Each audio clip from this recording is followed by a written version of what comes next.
Alors, je reviens sur la crise de Cuba et sur la crise algérienne dans les années 61-62. Comment les interpréter après, avec le recul? Dans les deux cas, ça s'est terminé par un règlement.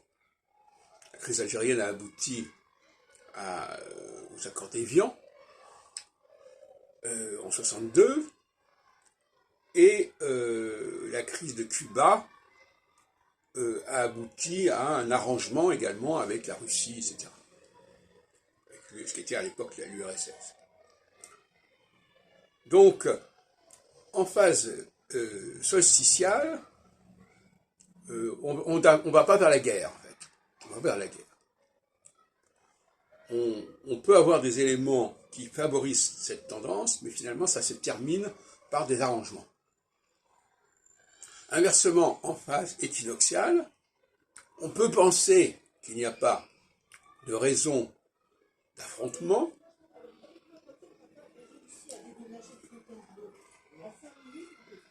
et en fait, c'est le moment de l'affrontement. Alors, si on regarde la situation aujourd'hui, nous sommes en phase solsticiale. Et donc, en phase solsticiale, ça favorise l'arrangement. Ce n'est pas une période de confrontation absolue, mais il y a un autre facteur qui intervient et dont j'ai parlé et sur lequel on peut discuter, c'est la fin de la période de 15 ans, qui prépare déjà, qui anticipe déjà sur une phase équinoxiale à venir. Et ce phénomène d'anticipation peut avoir des effets surprenants. C'est-à-dire qu'effectivement, il y a une tendance tout de même à l'affrontement.